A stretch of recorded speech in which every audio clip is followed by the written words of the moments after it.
ndio kufanya mambo haya.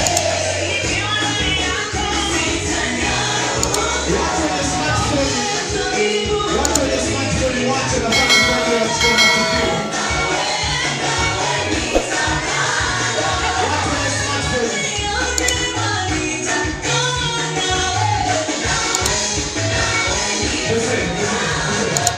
Watu wenye smartphone na wafanya wale walioandaliwa kuchukua matukio.